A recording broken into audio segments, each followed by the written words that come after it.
అయ్యక్క వాడికి వాడికి చూడు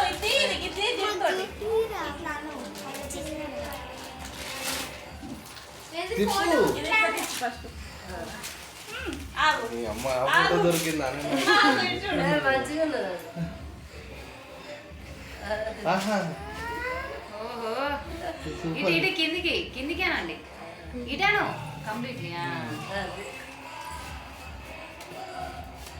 అది కూడా కిందికి వేయండి వాళ్ళంటే పైకి వచ్చేస్తుందా అంటే రెడ్ కలర్ వస్తుంది